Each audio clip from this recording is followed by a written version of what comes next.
The October rain hammered against the floor-to-ceiling windows of the Hayes mansion like bullets against armor, each drop a percussion in the symphony of destruction unfolding within. Simone Rivers Hayes sat in the marble foyer, her 8 months pregnant belly straining against the silk of her maternity dress, a dress that had cost more than most people's monthly rent, purchased in happier times when her husband still pretended to love her. Above her, the sound of expensive luggage being dragged across hardwood floors echoed through their 5-bedroom fortress like the death rattles of a dying marriage. Jonathan Hayes, heir to a construction empire worth $47 million, was packing his life away from her with the methodical precision he brought to hostile corporate takeovers. You knew this day was coming. Simone, his voice drifted down the spiral staircase, cold as winter steel. Don't act surprised. Simone's dark fingers traced the curve of her swollen abdomen, feeling the baby kick against her ribs as if sensing the chaos surrounding them. She had indeed known. The signs had been accumulating like storm clouds for months. The late-night phone calls he took in his study, the sudden business trips that coincided with his secretary Melissa's mysterious absences, the way his mother Patricia Hayes had started looking at Simone like she was a stain on the family's pristine white legacy. 3 years of marriage, Simone said quietly, her voice carrying the strength that had gotten her through nursing school while waiting tables, through law school while working at legal aid clinics, through falling in love with a man who had seemed different from every other entitled rich boy she'd ever encountered. 3 years, and you're walking away because our baby doesn't fit your image. Jonathan appeared at the top of the staircase, his 6-foot frame perfectly tailored in a charcoal suit that cost more than most cars. Even in the act of abandonment, he looked like he'd stepped from the pages of Fortune magazine. His blue eyes, the same eyes their unborn daughter would inherit, held no warmth, no regret, only the calculating coldness of a businessman closing a deal. Don't make this about race, he said, descending the stairs with his monogrammed leather suitcases. This is about practicality, about the future of the Hayes name and fortune. But Simone knew better. She had heard his mother Beverly's whispered conversations with Jonathan's aunts at the country club. The careful words about maintaining family standards and protecting the bloodline. She had seen how the charity galas stopped inviting her, how business partners' wives suddenly became unavailable for lunch, how the family photos in Hayes Construction's corporate headquarters still displayed Jonathan's college girlfriend, blonde, blue-eyed, safely white. Practicality. Simone stood slowly, her hand braced against the Italian marble banister, her movements graceful despite her condition. At 22, she possessed the kind of beauty that stopped traffic. High cheekbones that spoke of African royalty, skin like burnished bronze, intellect that blazed behind dark eyes that missed nothing. Is it practical to throw away a wife with 2 degrees and a photographic memory? Is it practical to abandon a child who might inherit your business acumen and my analytical mind? Jonathan set his luggage down and pulled an envelope from his jacket pocket. Here are the divorce papers. I've been generous with the settlement. You'll get the house until it sells, 6 months of living expenses, and healthcare coverage through the birth. Simone took the papers, but didn't open them. Instead, she studied her husband's face, memorizing every line, every expression, cataloging this moment like evidence in a case she intended to win. And then? Then you move on with your life, and I move on with mine. The baby kicked again, harder this time, as if protesting the cavalier dismissal of her existence. Simone placed both hands on her belly, a gesture both protective and defiant. What about your daughter? My daughter? Jonathan's laugh was bitter as black coffee. Simone, be realistic. A mixed child doesn't exactly scream Hayes family heir, does it? The board members, the investors, the social circles we move in, they have expectations. So do I. Simone's voice dropped to a whisper that somehow carried more power than a shout. I expect the man I married to have a backbone. I expect the father of my child to have honor. I expect someone who claimed to love me to fight for that love, instead of folding like a cheap suit the moment his mommy disapproves." Jonathan's jaw tightened. He hated when she was right, hated how her legal training made her arguments unassailable, hated that even in pregnancy she remained the smartest person in any room they entered together. "This isn't about love, Simone. It never was. It was about potential, about what I thought you could become within our world. But you'll never truly belong, and neither will this baby. I'm saving us all years of pretending otherwise." The rain outside intensified, and lightning illuminated the foyer like a photographer's flash, capturing the moment when Simone Rivers Hayes learned the difference between the man she had married and the man standing before her. "You're right about one thing," she said, her voice steady despite the earthquake occurring beneath her feet. "This baby and I will never belong in your world. We're going to build our own." Jonathan collected his suitcases, his movements now urgent, as if staying another moment might contaminate him with her certainty. "Simone, please, don't make this harder than it has to be. You're young, you're beautiful, you'll find someone else. Someone more suitable." Suitable. She tasted the word like poison. Someone who won't challenge your board meetings with economic forecasts they can't understand. Someone who won't correct your tax attorney when he makes computational errors. Someone who'll smile and wave and never remind you that intelligence doesn't come in only one color. He was at the door now, his hand on the crystal doorknob that had been a wedding gift from his grandmother. "I've left contact information for my attorneys. Any communication regarding the divorce should go through them. What about the baby?" Jonathan paused, his back still turned. For a moment, Simone thought she saw his shoulders tense, thought she glimpsed a flicker of the man who had once traced her pregnant belly with gentle fingers and whispered about teaching their daughter to ride horses and read financial statements. "I'll arrange child support through the lawyers. But don't expect more than that, Simone. Don't expect me to pretend this was ever going to work." And then he was gone, the door closing behind him with the soft click of finality, leaving Simone alone in the mansion that had never truly been her home, surrounded by wedding photos that now looked like evidence of her spectacular naivety. The silence stretched around her like a vast ocean, broken only by the storm outside and the rapid beating of her own heart. She could have collapsed then, could have cried until her throat was raw and her eyes were empty, could have called her mother in Detroit and begged to come home defeated and dependent. Instead, Simone Rivers Hayes walked to Jonathan's study and began opening his filing cabinets. If her soon-to-be ex-husband thought she had spent 3 years as his wife without learning the inner workings of Hayes Construction, he was about to receive his first education in the true depths of her intelligence. The offshore accounts in the Cayman Islands, the tax shelters that skirted the edge of legality, the bribes disguised as consulting fees, the safety violations covered up with cash payments to inspectors. She'd been quietly cataloguing it all, her lawyer's mind filing away each piece of information like ammunition for a war she had hoped never to fight. Now, 8 months pregnant and abandoned, Simone began photographing every document with the digital camera Jonathan had bought her for their last anniversary. Each click of the shutter was a promise, to herself, to her unborn daughter, to the legacy they would build from the ashes of this betrayal. Her phone buzzed with a text message from an unknown number. "Enjoy the house while you can. Don't get too comfortable. B. Beverly." His mother had wasted no time in making her position clear.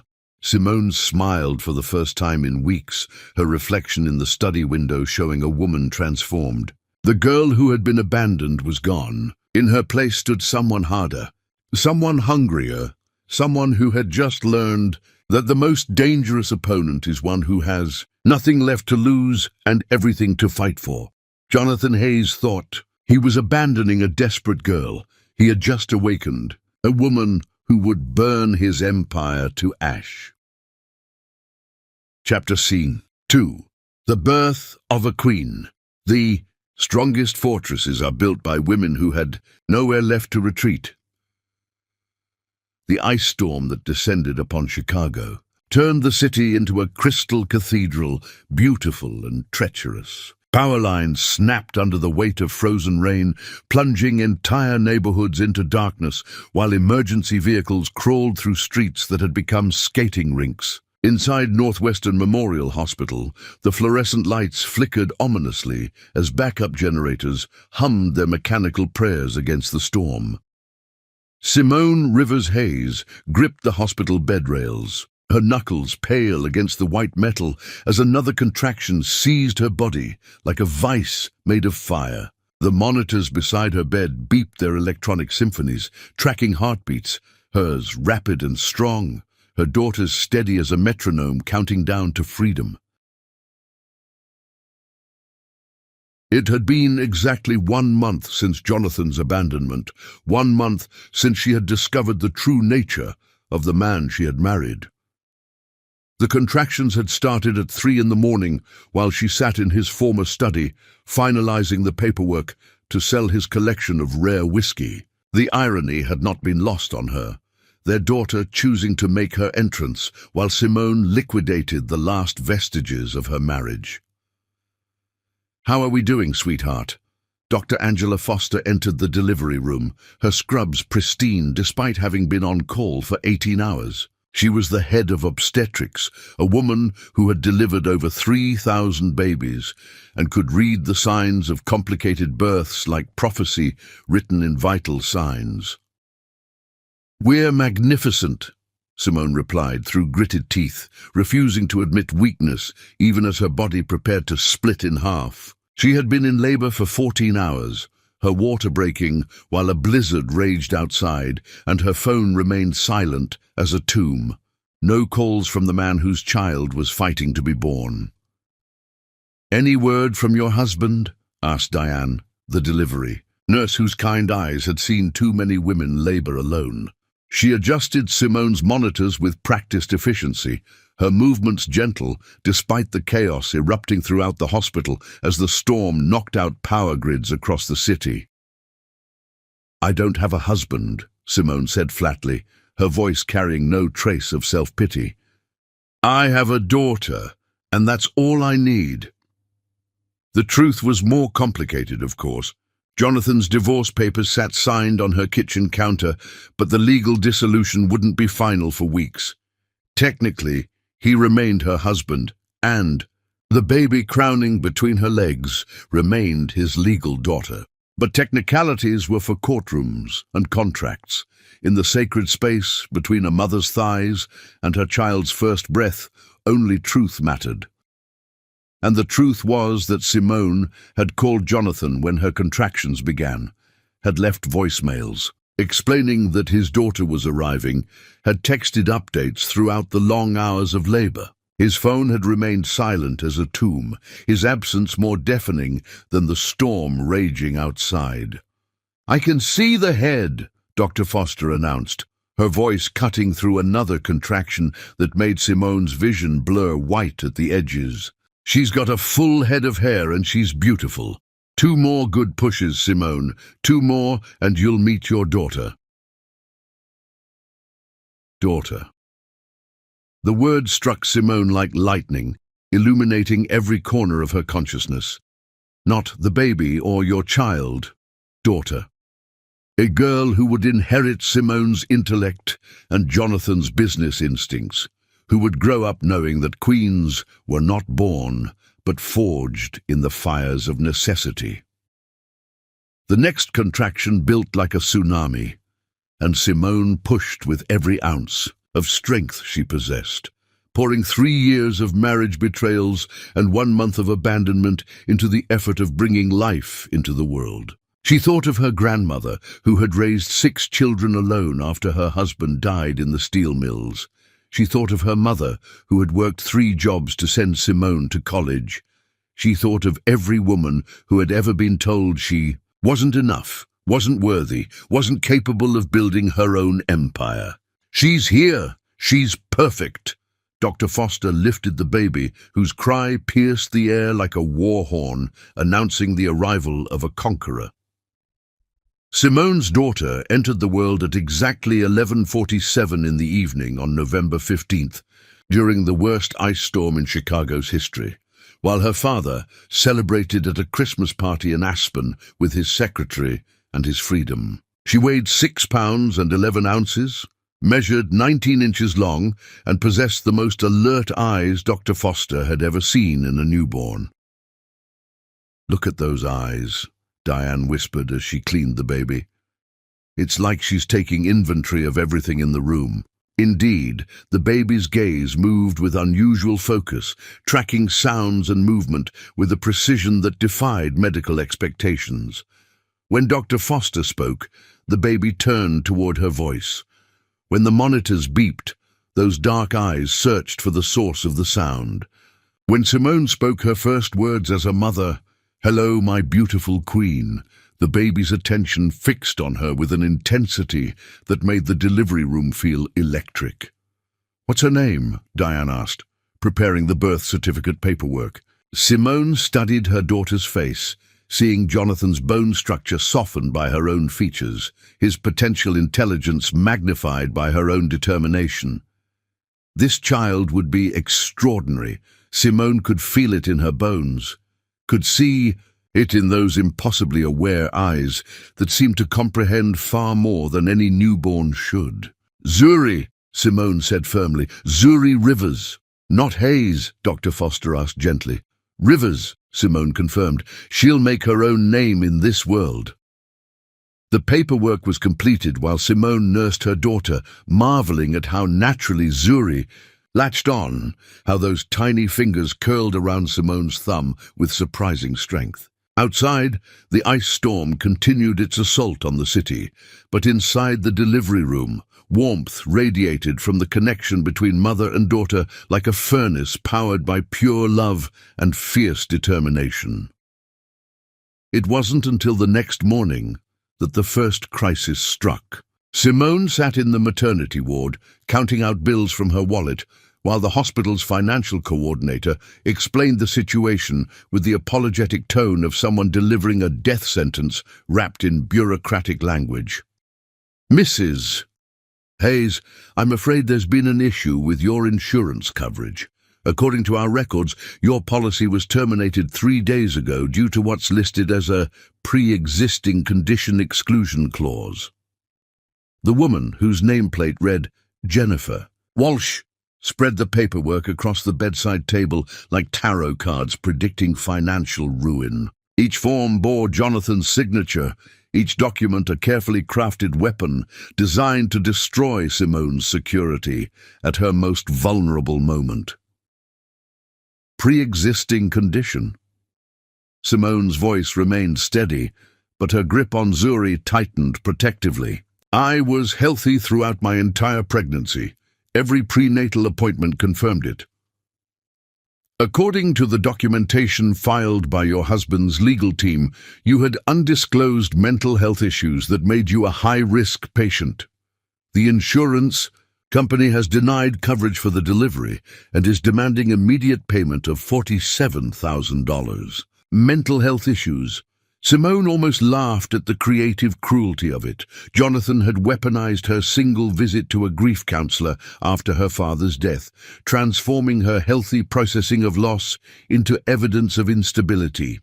He had planned this abandonment with the precision of a military campaign, ensuring she would emerge from their marriage not just heartbroken, but financially devastated.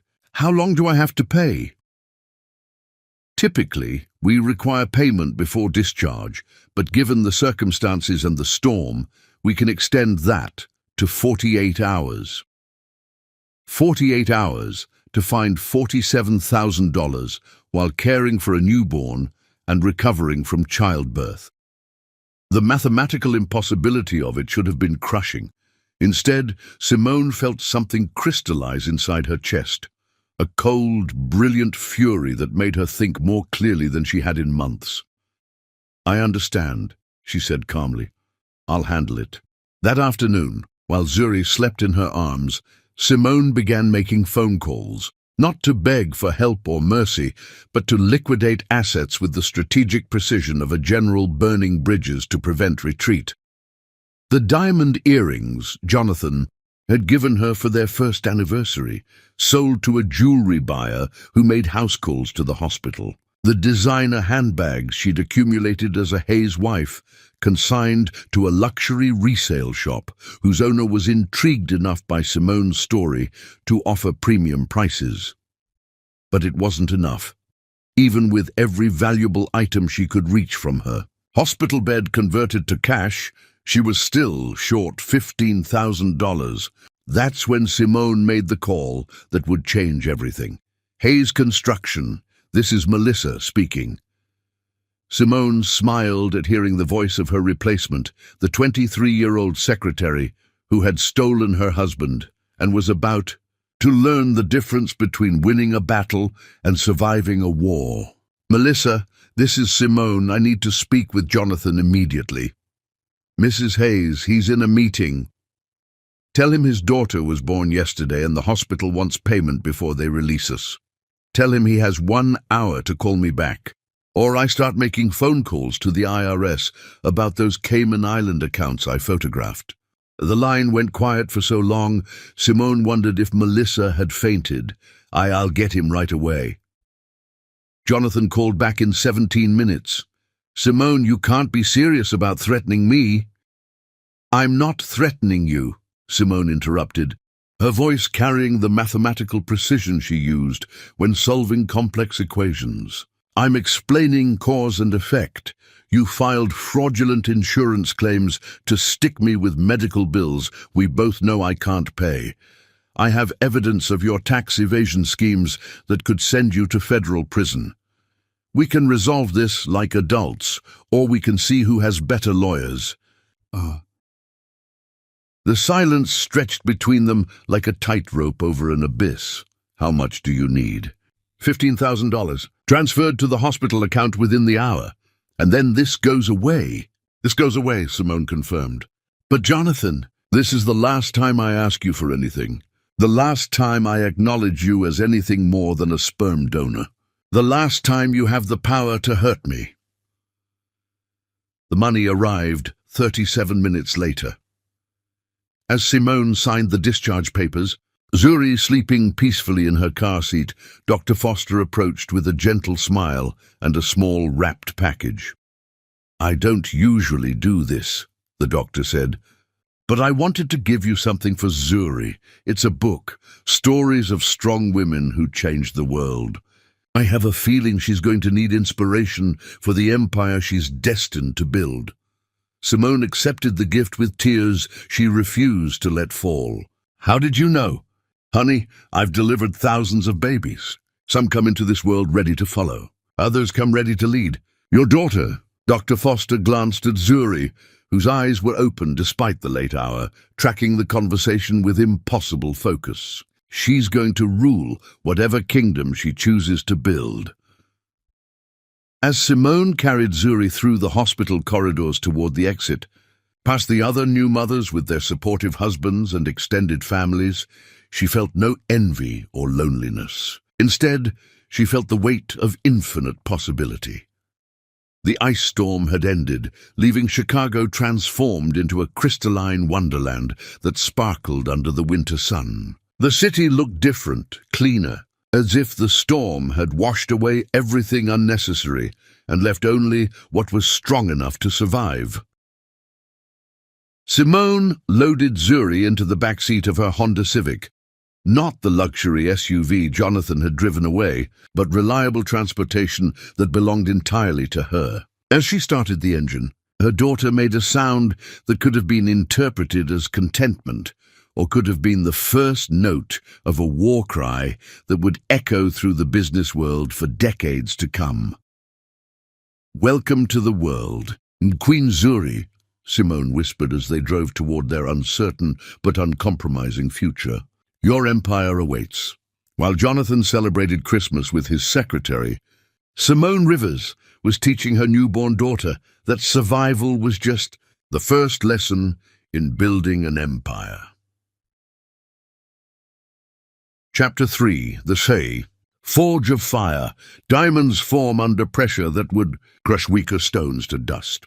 The alarm screamed at 4:30 in the morning, but Simone Rivers had been awake for an hour, reviewing financial reports by the pale light of a desk lamp, while her 6-month-old daughter slept in a bassinet beside her bed. The numbers on the pages told a story of careful survival. Rent for their 1-bedroom apartment in Pilsen, formula and diapers, health insurance premiums that devoured nearly half her income, and student loan payments that reminded her daily that education was an investment that took decades to mature. But survival wasn't enough. Not for her, not for Zuri. By 5:15, Simone was dressed in scrubs, her hair pulled back in the severe bun required by Metro General Hospital's nursing department. She moved through their small apartment with the efficiency of someone who had learned to accomplish in minutes what most people needed hours to complete. Coffee brewing, bottles prepared, diaper bag packed, and baby carrier loaded with everything Zuri would need for another 18-hour day that blended 3 different jobs into one exhausting marathon of necessity. Zuri watched it all with eyes that seemed to catalogue every movement, every decision, every moment of controlled chaos. At 6 months old, she rarely cried, not because she was unhappy, but because she appeared to understand that noise was counterproductive to their shared mission of building something better from nothing at all. "Morning, beautiful queen," Simone whispered as she lifted Zuri from the bassinet. "Ready for another day of conquering the world?" Zuri responded with what could generously be called a smile, or more accurately, the expression of someone who was mentally calculating the optimal path toward world domination.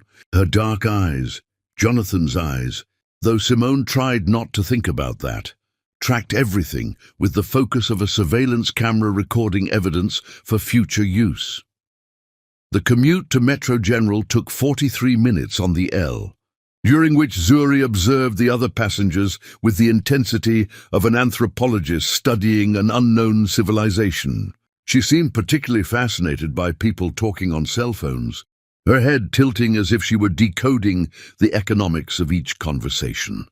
Metro General Hospital existed in a state of barely controlled chaos that made it the perfect training ground for someone learning to thrive under pressure. As a charge nurse in the emergency department, Simone managed 12 other nurses while treating everything from gunshot wounds to heart attacks to the mundane emergencies that comprised the bulk of urban medicine.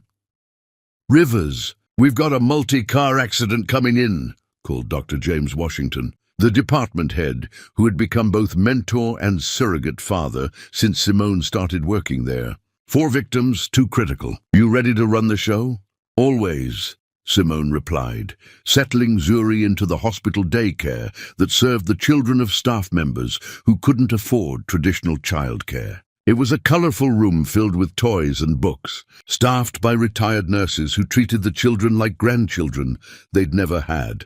For the next 8 hours, Simone orchestrated medical emergencies with the precision of a conductor leading a symphony orchestra. She triaged patients, managed supplies, resolved conflicts between doctors with God complexes and nurses with practical experience, and somehow found time to pump breast milk in a supply closet that doubled as her office. During her lunch break, while other nurses complained about their teenagers or planned weekend activities, Simone studied for her MBA classes and worked on her business plan. The notebook she carried everywhere was filled with calculations, strategies, and projections for Rivers Consulting, a financial advisory firm that existed only in her imagination and in the meticulous planning that would eventually make it real. At 2 o'clock, her shift ended and her second job began. Simone changed from scrubs into a business suit in the hospital parking garage, transforming herself from medical professional to financial consultant in the time it took most people to grab a coffee. She collected Zuri from daycare, where the staff reported the same thing they said every day. "That baby never stops watching and learning. It's like she's taking notes." The investment firm of Kraft and Associates occupied 3 floors of a downtown building that had seen better decades. Simone's office was actually a converted storage closet with no windows and barely enough room for a desk and 2 chairs. But it was hers, and it came with access to financial databases that would have cost her thousands of dollars to access independently. Her clients were small business owners who couldn't afford the premium firms that served Jonathan's social circle. Restaurant owners trying to expand, contractors looking to buy equipment, immigrant families planning for college educations they were determined their children would receive. Simone charged reasonable rates and delivered results that put the prestigious firms to shame. "Mrs. Rivers," said Dmitry Volkov, a Russian immigrant who owned 3 auto repair shops and wanted to open a 4th. "My accountant says your projections are impossible. He says no way I make this much profit in first year." Simone spread the financial models across her tiny desk. Zuri balanced on her hip, watching the numbers with the same intensity she brought to everything else. "Your accountant is using outdated formulas that don't account for the demographic shift in your target area. Look at this data on housing development and average vehicle age per household." She walked Dmitry through the analysis, showing him how the new residential construction in his area would create a customer base of young families with older cars. Exactly the demographic that needed reliable, affordable automotive repair. Her projections weren't optimistic, they were mathematical. "You see pattern I miss," Dmitry said, nodding with the respect of someone who recognized expertise when he encountered it. "You help me build empire, yes?" "We help each other build empires," Simone corrected. "That's how business should work." By 8 o'clock, Simone's consulting clients had gone home to their families, and her 3rd job began.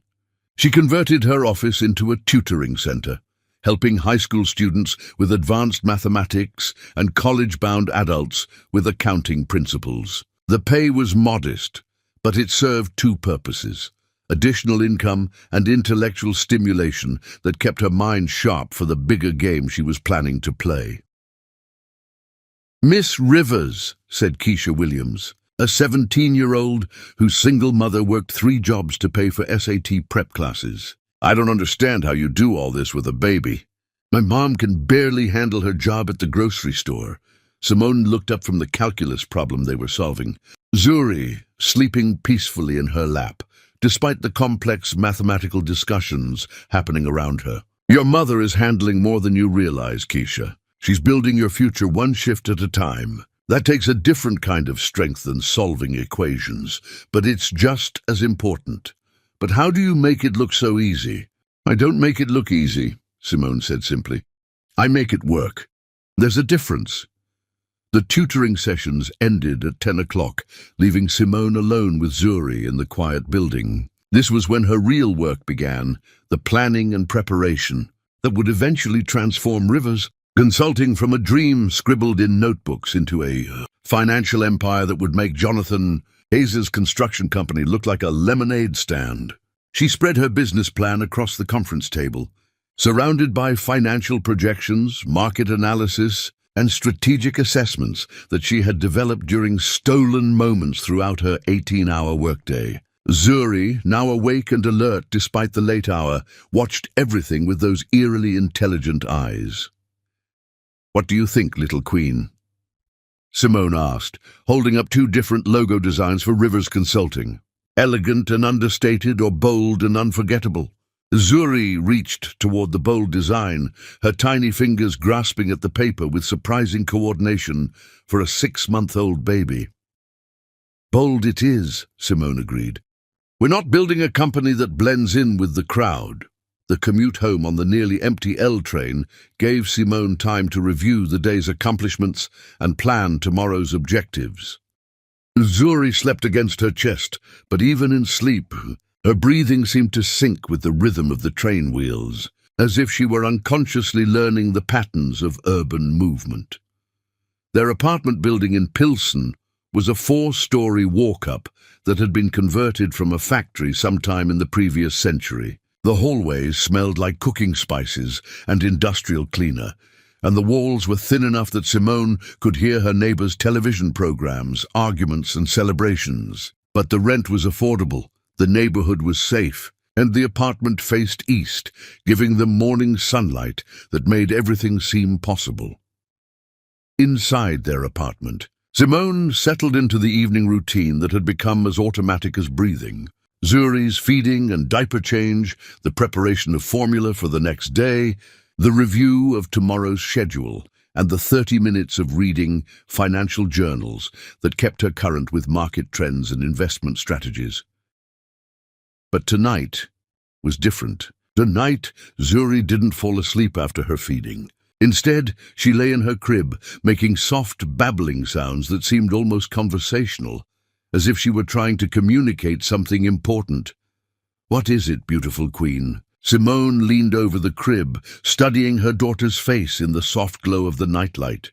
Zuri's babbling became more urgent, her tiny hands reaching toward the business plan that Simone had left on the dresser. For a moment that defied all logic and medical knowledge about infant development, it seemed like Zuri was trying to point at something specific. Simone followed her daughter's gaze to the financial projections for Rivers Consulting's first year of operation. The numbers looked solid, conservative even, based on careful market research and realistic assumptions about client acquisition and revenue growth. But as she studied the projections with fresh eyes, seeing them from the perspective of someone who had just spent 18 hours solving other people's financial problems, Simone realized her estimates were too modest. The demand for intelligent, affordable financial consulting was higher than she had calculated. The potential for growth was exponentially greater than her careful projections suggested. "You're right," she whispered to Zuri, who seemed to smile in response. "We're thinking too small."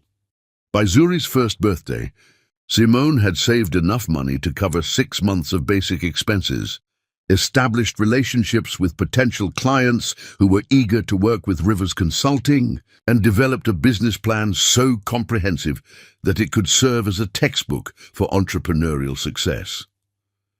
The birthday party was small, just Simone, Zuri and Mrs. Liu from next door, who had become an unofficial grandmother figure despite her initial skepticism about Simone's parenting choices. But the celebration felt momentous, marking not just Zuri's first year of life, but the completion of Simone's preparation phase. "1 year old," Mrs. Liu said, watching Zuri attempt to blow out her single birthday candle. "In my country we say first birthday determines child's future. What she reaches for tells us who she becomes." They placed several objects in front of Zuri, a stethoscope representing medicine, a book representing education, a calculator representing business, and a small toy car representing Jonathan's world of construction and industry. Zuri studied the options with the serious consideration of a venture capitalist evaluating investment opportunities. Then, with deliberate precision, she reached for the calculator and the book simultaneously, holding one in each hand while completely ignoring the stethoscope and toy car. "Business and education," Simone interpreted. "She's going to be unstoppable, like her mother." Mrs. Liu observed with approval. Jonathan Hayes had destroyed Simone's safety net. He had no idea he'd just forced her to grow wings of steel. Chapter: Good to the first victory. Revenge is a dish best served by hands that built themselves an empire while waiting. The mahogany conference table at Chicago City Hall gleamed under fluorescent lights as Simone Rivers arranged her presentation materials with the precision of a surgeon preparing for a life-saving operation. Across from her sat 3 representatives from Hayes Construction, including Jonathan himself, who had arrived 15 minutes late in a display of arrogance that would have intimidated a lesser opponent. But Simone was no longer the abandoned wife he had discarded 3 years ago. At 25, she commanded Rivers Consulting with the authority of someone who had transformed 18-hour workdays into stepping stones toward empire. Her black suit was tailored perfectly, her presentation bound in leather that whispered power, her confidence radiating the kind of energy that made city officials lean forward in anticipation. 2-year-old Zuri sat beside her in a miniature chair, dressed in a navy dress that matched her mother's professional attire. To outside observers, bringing a toddler to a municipal contract meeting seemed either desperate or unprofessional. They had no way of knowing that Zuri possessed an IQ that testing centers refused to quantify, or that she had spent the previous evening reviewing architectural blueprints with the focused attention most children reserved for cartoon programs. "Gentlemen," Simone began, her voice cutting through the room like a blade through silk, "you've asked 3 firms to propose solutions for the Lincoln Park Community Center renovation project. 2 of those firms will give you standard approaches that meet basic requirements. Rivers Consulting will show you how to build something extraordinary." Jonathan's jaw tightened as he recognized the tone she used when she was about to devastate an opponent with superior preparation and relentless logic. During their marriage, that tone had been reserved for dismantling his tax attorney's mistakes or correcting his business partner's mathematical errors. Now it was aimed directly at his professional reputation. "Mrs. Rivers," interrupted Councilman David Murphy, glancing nervously between Simone and Jonathan, "while we appreciate your enthusiasm, Hayes Construction has been serving this city for over 20 years. Perhaps we should hear their presentation first, given their established track record." "Track record," Zuri said clearly, her 2-year-old voice carrying through the conference room like a perfectly timed punchline. Every head turned toward the toddler, who sat with her small hands folded, dark eyes moving between the adults with calculating intelligence that made seasoned politicians uncomfortable. "My daughter raises an excellent point," Simone said smoothly, opening her laptop to display a comprehensive analysis of Hayes Construction's previous municipal projects. "Let's examine that track record carefully." The next 30 minutes unfolded like a masterclass in strategic demolition. Simone presented evidence of cost overruns on Hayes Construction's last 4 city projects, safety violations that had been quietly settled out of court, and timeline failures that had become legendary among city planners who had learned to add 6 months to any Hayes Construction estimate. But the real devastation came when she revealed her alternative proposal. The Lincoln Park renovation, as proposed by Hayes Construction, will cost the city $4.7 million and take 14 months to complete. Simone explained, clicking through architectural renderings that made the city officials gasp with appreciation. Rivers Consulting can deliver a superior facility for $3.2 million in 10 months. With sustainable energy systems that will save the city an additional $200,000 annually in operating costs. "That's impossible," Jonathan interjected, his professional composure cracking like ice under pressure. "Those numbers are fantasy. No one can deliver that kind of value without cutting corners that will compromise safety and quality." Zuri stood on her chair, tiny hands pressed against the conference table, and fixed Jonathan with a stare that would have been intimidating from a seasoned business executive. From a 2-year-old, it was absolutely unnerving.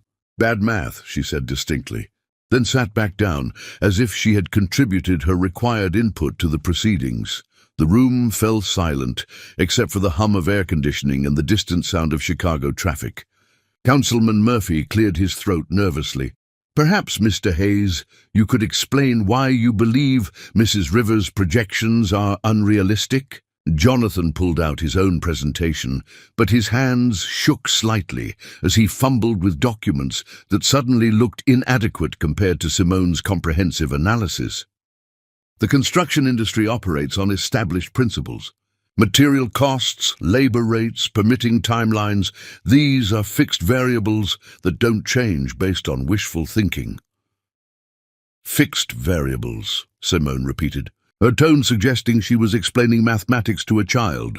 "Mr. Hayes, would you like me to walk through the itemized breakdown of how Rivers Consulting achieves these numbers? Or would you prefer to maintain your position that superior planning and innovative contracting are wishful thinking? For the next 45 minutes, Simone systematically destroyed every argument Hayes Construction presented. She had researched their suppliers and found more cost-effective alternatives. She had identified regulatory inefficiencies that added months to standard timelines and developed relationships with permit coordinators who could expedite approvals.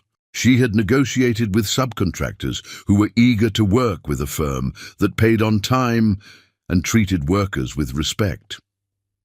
Most importantly, she had spent 3 years studying every aspect of her ex-husband's business, learning his strengths so she could surpass them, and cataloging his weaknesses so she could exploit them. The City Council will vote next week, Councilman Murphy announced when the presentations concluded. We'll contact the winning firm by Friday. As the meeting dispersed, Jonathan lingered near the conference table, studying Simone with a mixture of recognition and disbelief that made her feel like she was watching someone discover that their discarded lottery ticket had been worth millions. "Simone," he said quietly, "I didn't know you were in the construction consulting business."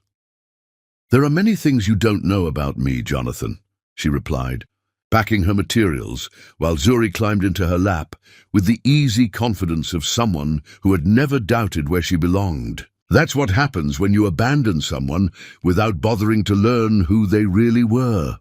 That's not. "Look, can we talk privately?" Simone lifted Zuri into her arms, noting how her daughter's attention focused on Jonathan with the same analytical intensity she brought to complex mathematical problems. "We are talking. Right here, right now. Look, what did you want to say?" "I made mistakes 3 years ago. I was young, I was pressured by my family, I wasn't ready for the responsibilities of marriage and fatherhood. But seeing you here, seeing what you've accomplished, maybe we could—" "No," Zuri said firmly, her small voice cutting through Jonathan's carefully rehearsed reconciliation speech. Simone smiled, kissing her daughter's forehead. "My business consultant has spoken. I trust her judgment completely." That evening, Simone received the call that would change everything. "Mrs. Rivers," Councilman Murphy's voice carried the satisfaction of someone delivering excellent news. "The City Council has voted unanimously to award the Lincoln Park renovation contract to Rivers Consulting. Your presentation was the most impressive we've seen in 20 years of municipal contracting." Simone set down her phone and looked at Zuri, who was sitting at the kitchen table, working through a book of mathematical puzzles designed for children 3 times her age. "We won, beautiful queen. Our first major victory." Zuri looked up from her puzzles, smiled with the serene confidence of someone who had never doubted the outcome, and returned to solving problems that would challenge most elementary school students. The next morning brought the first consequences of their victory. The Chicago Tribune's business section featured a front-page article titled, "David and Goliath, Small Consulting Firm Defeats Construction Giant for City Contract." The article included photographs of both presentations, quotes from city officials praising Rivers Consulting's innovative approach, and a sidebar analysis of Hayes Construction's recent struggles with cost overruns and timeline failures. Jonathan called 3 times. Simone deleted each voicemail without listening. But the real impact became clear when Dmitry Volkov arrived at her office with a bottle of expensive champagne and a business proposal that would triple the size of Rivers Consulting overnight. "Mrs. Rivers," he said, his Russian accent thick with excitement, "every small business owner in Chicago is talking about how you destroyed Hayes Construction. Everyone wants to work with women who can make impossible numbers become reality." By the end of the month, Rivers Consulting had signed contracts worth over $2 million in annual revenue. Simone hired her first employee, then her second, then moved to larger office space in a building that whispered success instead of desperation. At 4 years old, Zuri Rivers watched her mother defeat the man who abandoned them. She learned that power isn't inherited. It's taken. Chapter 5, The Prodigy's Rise. A genius raised by a warrior becomes an unstoppable force of calculated destruction. The conference room at Rivers Consulting buzzed with the controlled chaos of a business that had grown from kitchen table dreams into a 23-employee operation that had expanded from its initial $2 million in annual revenue to over $12 million in contracted business. Simone Rivers, now 27 and wearing the kind of power suit that made competitors wonder how they had underestimated her for so long, reviewed quarterly projections while her 4-year-old daughter sat cross-legged on the floor, surrounded by architectural blueprints that she studied with the intensity of a master strategist planning a campaign. "Mama," Zuri said without looking, up from the complex diagrams, "Mr. Volkov's warehouse expansion has a structural inefficiency in the southeastern corner that will cost him an extra $400,000 if we don't redesign the support beam configuration." The room fell silent. 3 senior consultants, 2 junior analysts, and 1 structural engineer stopped their discussions to stare at the preschooler who had just identified a flaw that had eluded their collective expertise for 2 weeks. "Show me," Simone said calmly, as if having construction analysis provided by someone who still needed a booster seat was the most natural thing in the world.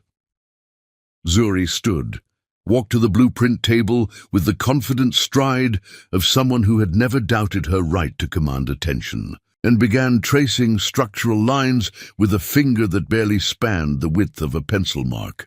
"See here," she explained, her vocabulary far exceeding that of children twice her age. "The load distribution follows this pattern, but the soil compression data shows weakness in this quadrant. If we move the main support 12 feet northwest and add secondary reinforcement here and here, we eliminate the problem and save enough steel to reduce costs by exactly $407,000. Daniel Kim, the structural engineer Rivers Consulting, contracted for complex projects, pulled out his calculator and spent 10 minutes verifying Zuri's assessment. When he looked up, his expression mixed professional admiration with the kind of bewilderment reserved for witnessing the impossible. "She's correct," he announced. "Not just correct, brilliant. That solution is better than anything I've seen in 15 years of commercial construction." Simone felt a familiar surge of pride mixed with protective instinct. Zuri's intellectual gifts were becoming impossible to hide, and she knew that extraordinary children attracted both opportunities and dangers in equal measure. That afternoon brought a call that would test every strategic skill Simone had developed during her years of building empire from necessity. "Mrs. Rivers," said the voice on the phone, crisp with bureaucratic authority, "this is Linda Walsh from the Department of Children and Family Services. We've received a complaint regarding your daughter's welfare and need to schedule an immediate home visit." Simone's blood turned to ice water, but her voice remained steady as Arctic wind. "What specific complaint? Anonymous reports suggest you're exploiting your child for business purposes, denying her normal childhood experiences, and possibly causing psychological harm through excessive academic pressure." Anonymous reports. Simone didn't need to guess the source. Jonathan Hayes had finally realized that his abandoned daughter was becoming a business asset worth millions, and he was moving to eliminate her competitive advantage through legal manipulation. "I'll be happy to accommodate your investigation," Simone replied with the calm confidence of someone whose records were immaculate and whose conscience was clear. "When would be convenient?"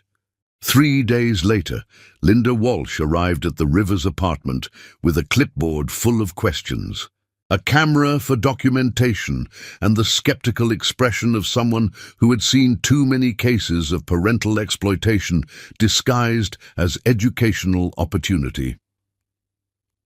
She found Zuri in the living room, working on a jigsaw puzzle depicting the molecular structure of DNA while humming Mozart's Piano Sonata in C major. The 4-year-old looked up when the social worker entered, smiled politely, and returned to her puzzle without apparent stress or anxiety. "Hello, Zuri," Linda said, settling into a chair across from the child. "I'm Linda. I wanted to talk to you about your life here with your mama." "Hello, Miss Linda," Zuri replied, her diction precise and her manner completely relaxed. "Are you here because someone told you I'm unhappy?" The directness of the question caught Linda off guard. "Well, some people are concerned that you might be working too hard for someone your age." Zuri considered this with the seriousness of a philosopher contemplating existence. "Miss Linda, do you know what working too hard means?"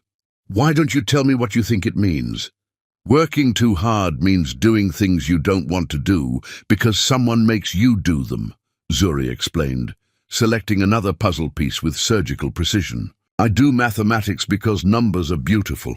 I read construction blueprints because buildings are like three-dimensional puzzles.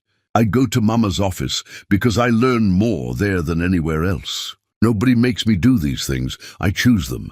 Linda spent the next hour asking questions designed to detect signs of abuse, exploitation, or psychological damage. Instead, she found a child who demonstrated emotional stability, intellectual curiosity, and a vocabulary that made her own seem limited. The real test came when Linda requested to observe Zuri's daily routine. "Zuri," Simone said the next morning, "Miss Linda wants to see what we normally do. Should we show her?" "Yes," Zuri agreed enthusiastically, "but she might get tired. A normal day is quite busy." Linda Walsh had investigated hundreds of child welfare cases. She had seen exploitation, neglect, and abuse in forms that haunted her dreams. What she witnessed in the Rivers household was something entirely different, a partnership between mother and daughter built on mutual respect, intellectual challenge, and unconditional love. She watched Zuri solve mathematical problems that challenged graduate students, then immediately switched to playing with dolls and building blocks like any other 4-year-old. She observed Simone explaining complex business concepts in language Zuri could understand, then reading bedtime stories with voices that made her daughter giggle with delight. Most importantly, she saw the way they looked at each other, not as exploiter and victim, but as two people who recognized each other as extraordinary and were committed to nurturing that extraordinariness together. "Mrs. Rivers," Linda said at the end of her investigation, "I've never encountered a case like this.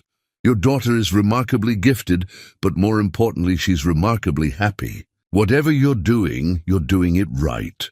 The report Linda filed would protect Zuri from future harassment, but it also attracted attention from unexpected sources.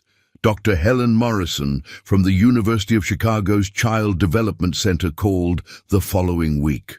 "Mrs. Rivers, we rarely make unsolicited contact, but Zuri's test scores have reached our attention. We'd like to invite her to participate in our Gifted Children's Research Program.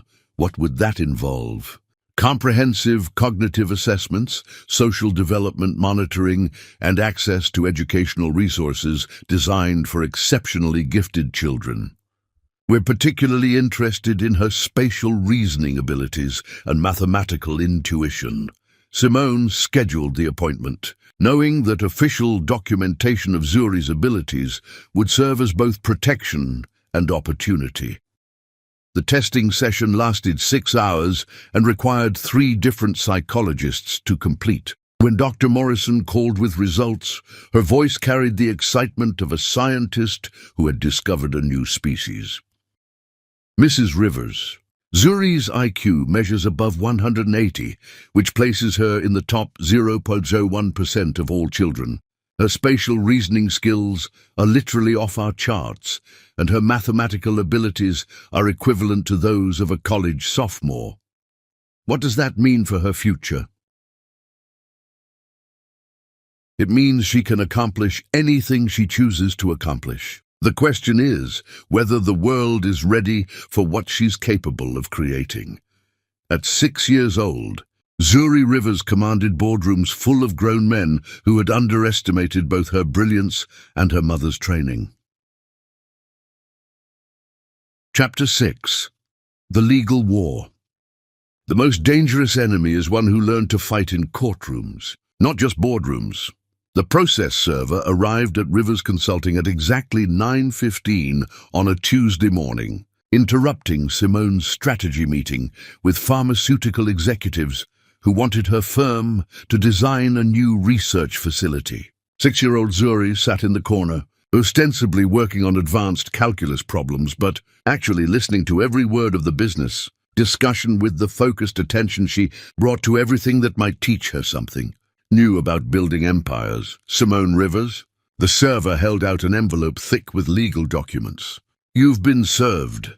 Simone accepted the papers with the same calm she brought to hostile takeover negotiations, but her hands trembled slightly as she read the heading: Hayes versus Rivers, petition for emergency custody and child welfare protection.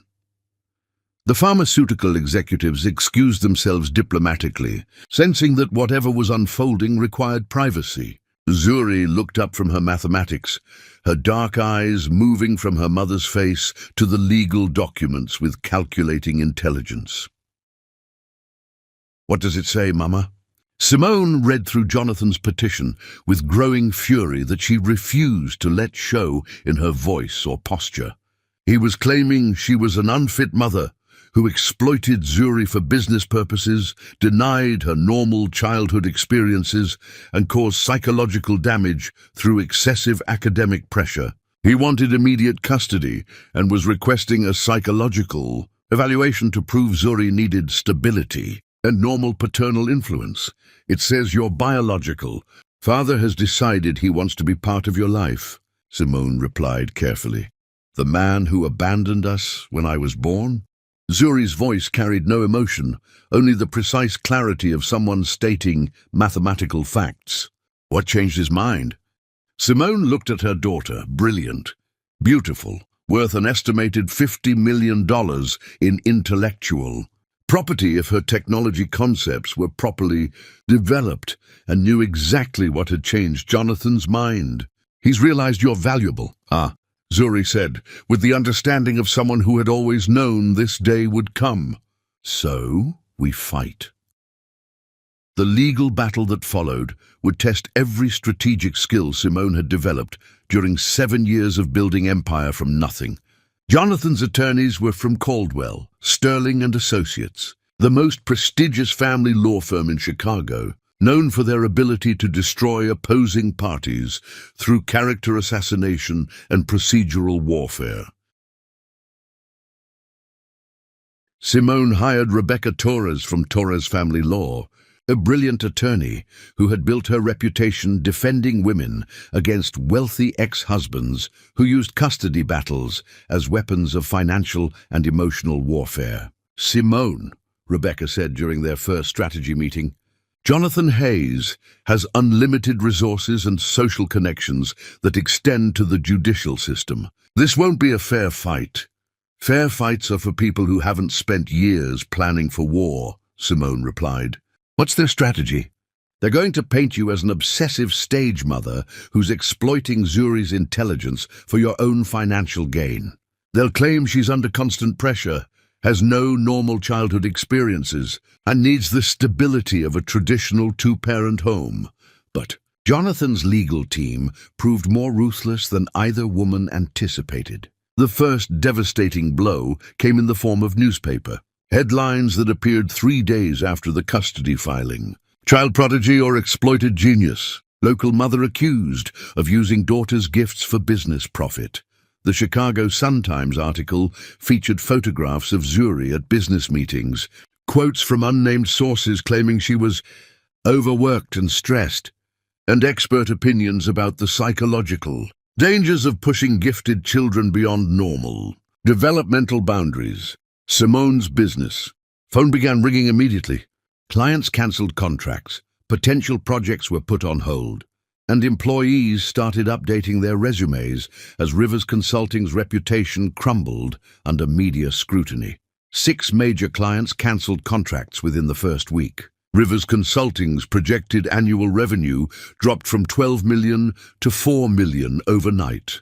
But the most painful attack came from an unexpected source. Dr. Helen Morrison from the University of Chicago, who had praised Zuri's intellectual gifts just months earlier, was quoted in the Tribune as saying, "While Zuri Rivers is undoubtedly gifted, there are concerning signs that her natural development may be compromised by excessive focus on adult responsibilities and business activities."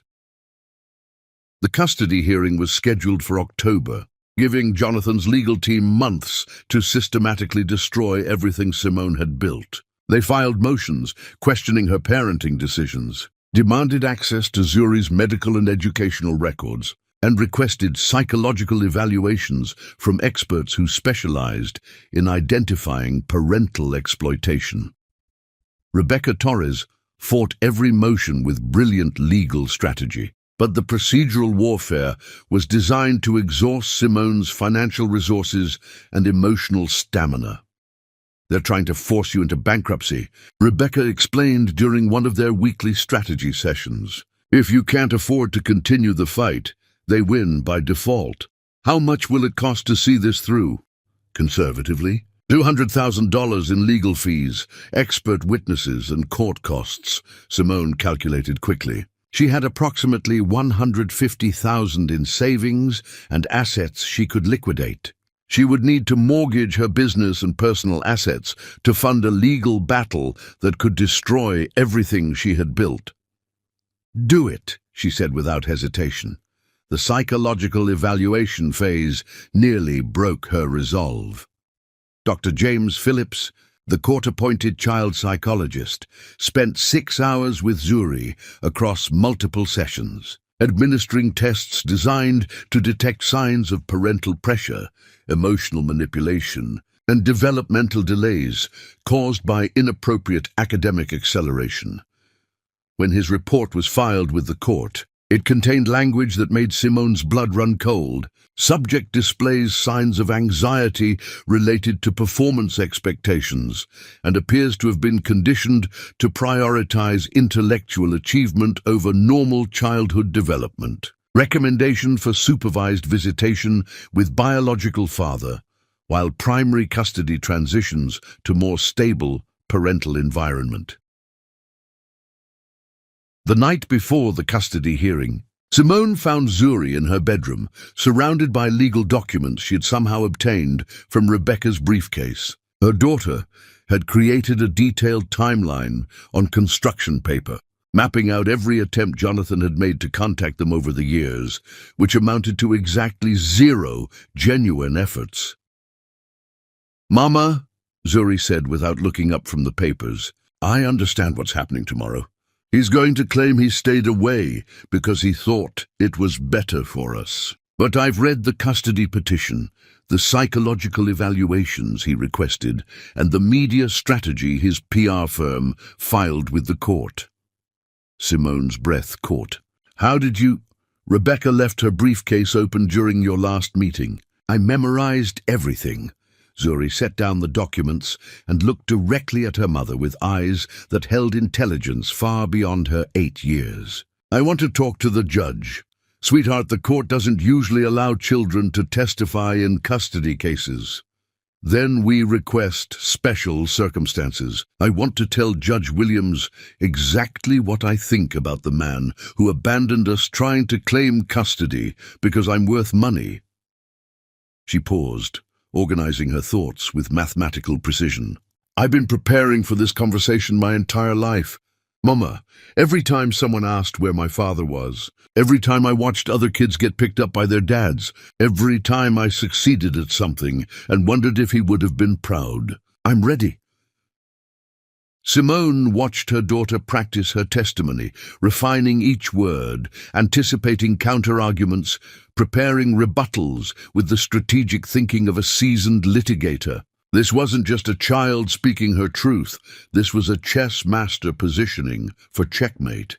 The next morning, Rebecca filed an emergency motion requesting that Zuri be allowed to address the court in chambers. Judge Williams, a 60-year-old woman who had presided over family court for 15 years, granted the unusual request. "Your Honor," Rebecca began, My client's daughter has prepared a statement she would like to read to the court. Zuri stood on a wooden step stool so she could be seen over the judge's bench, wearing a navy blue dress and carrying a folded piece of paper that contained words that would end the legal war decisively. "Judge Williams," she began, her 8-year-old voice carrying the confidence of someone who had never doubted her own worth. "My biological father abandoned my mother when she was pregnant with me. He has never called, visited, or acknowledged my existence until he learned I might be valuable. My mother worked 3 jobs to support us, built a business that employs 47 people, and taught me that intelligence is a gift that should be used to help others. She never abandoned me. She built us a kingdom. I choose my queen." The courtroom fell silent as Zuri continued, her words cutting through years of legal maneuvering with the clarity of absolute truth. "Your Honor, I have documentation showing that Mr. Hayes hired private investigators to track our success starting when I was 6 years old. I have emails between his attorneys and publicity firms discussing strategies to rehabilitate his image through reconnection with his accomplished daughter. I have financial projections, his business team created estimating my potential value to Hayes Constructions, reputation and stock price."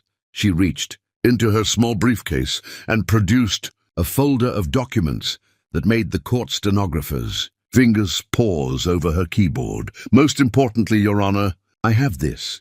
She held up a handwritten letter, her 8-year-old script careful and deliberate. "I wrote this last night, listing every birthday, every Christmas, every school achievement, every moment when I needed a father and he chose not to be there.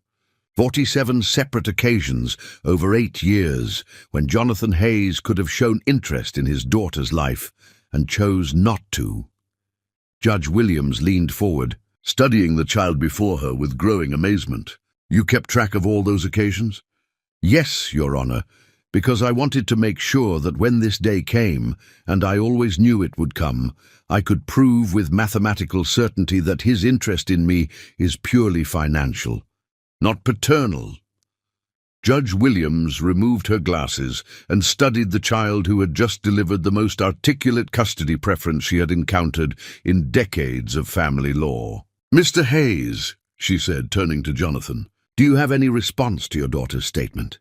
Jonathan stood slowly, his face pale with the recognition that he had just suffered a defeat more complete than any business loss he had ever experienced.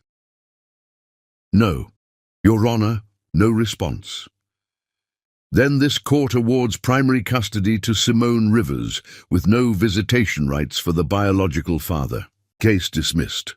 The judge's gavel fell like thunder. Jonathan Hayes had just learned that some bonds cannot be broken by lawyers, money, or time. Chapter 7. Breaking Glass Ceilings. When they build walls to keep you out, you don't knock politely, you build your own door. The conference room at Westfield Industries gleamed with the kind of understated luxury that whispered old money and older prejudices. Simone Rivers sat at one end of the mahogany table, her presentation materials arranged with military precision, while 7 white men in identical navy suits studied her proposal with expressions that ranged from skeptical to openly dismissive. At 31, Simone commanded Rivers Consulting with the authority of someone who had rebuilt her business empire from the ashes of a legal war that had nearly destroyed her. The custody battle victory had cost her half her clients and most of her savings, but it had also freed her from any remaining illusions about the nature of the game she was playing. 8-year-old Zuri sat beside her, no longer the curious toddler who had attended business meetings as an observer. Now she was Simone's unofficial business consultant, her mathematical genius having saved 3 major projects from costly errors in the past 6 months alone. "Gentlemen," Simone began, her voice carrying the controlled power of someone who had learned to command rooms full of people who didn't want to listen to her. Rivers Consulting has prepared a comprehensive analysis of your supply chain inefficiencies, along with solutions that will save Westfield Industries approximately $8 million annually. The presentation that followed was flawless. Simone had spent months researching Westfield's operations, identifying redundancies and waste that their own executives had overlooked, developing strategies that would revolutionize their manufacturing processes while cutting costs by 30%. But she could see in their faces that excellence wasn't enough. "Mrs. Rivers," said William Westfield Jr., the company's CEO whose grandfather had built the business with railroad money and racial exclusion policies, "while your analysis is thorough, we have concerns about whether your firm has the cultural understanding necessary to work with our traditional client base." "Cultural understanding," Simone repeated, her tone carefully neutral despite the fury building in her chest. "Our clients expect a certain aesthetic when they visit our facilities, a certain type of consulting firm that reflects our company values." Zuri looked up from the advanced statistics textbook she had been reading during the presentation, her dark eyes moving from Westfield to his board members with the focused attention of a scientist studying an interesting species of bacteria. "Mr. Westfield," Simone said with dangerous calm, "could you clarify what aesthetic and values you're referring to?" The silence stretched like a tightrope over an abyss. Westfield glanced at his board members, seeking support for what he was about to say. "Look, Mrs. Rivers, you're obviously intelligent, but Westfield Industries has been family-owned for 3 generations. We work with consulting firms that understand our heritage, firms that share our traditional approach to business relationships." "Traditional," Zuri said clearly, her 8-year-old voice cutting through the corporate euphemisms like a blade through silk. Every head turned toward the child who had just summarized their entire conversation in a single word that made grown men shift uncomfortably in Italian leather chairs. "My daughter raises an excellent point," Simone said, beginning to pack her presentation materials with movements that appeared casual, but carried the precision of someone preparing weapons. "Traditional approaches have led to the supply chain problems that are costing you millions annually. Perhaps it's time to consider whether your traditional values are more important than your traditional profits." They left Westfield Industries with their dignity intact and their business plan rejected. But Simone had recorded the entire meeting on her phone, knowing that battles were not always won in the room where they were fought. The discrimination lawsuit that followed became a landmark case in corporate civil rights law. Torres Family Law, representing Rivers Consulting, presented evidence of systematic exclusion based on race and gender, including recorded conversations that demonstrated deliberate discrimination disguised as business decisions. Westfield Industries' legal team tried every strategy from denial to character assassination. But they were fighting against documented evidence and a legal system that had finally begun to take corporate discrimination seriously. The settlement, reached 8 months later, awarded Rivers Consulting $15 million in damages and required Westfield Industries to implement comprehensive diversity training for all executives and board members.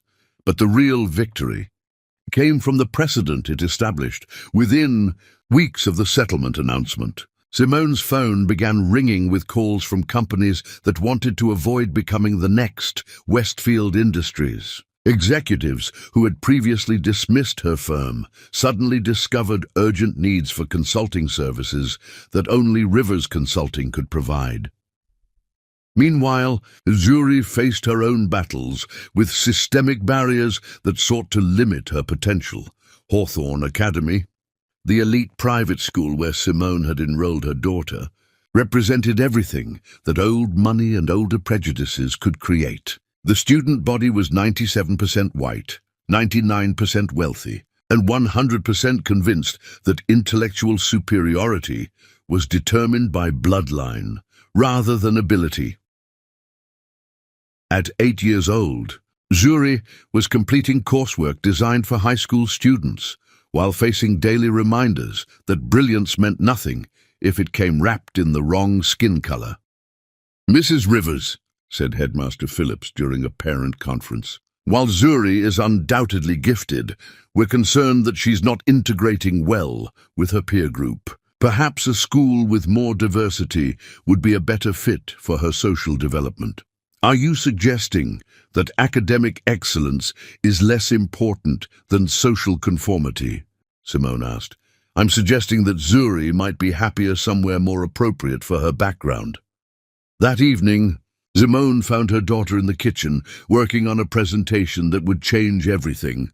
"What are you preparing?" Simone asked, studying the slides that covered topics ranging from educational equity to cognitive development theory. "Tomorrow is the school board meeting about next year's curriculum," Zuri explained with the focused intensity she brought to every project. "I'm going to explain why diversity makes education better for everyone, not just the students who don't look like the founders' portraits."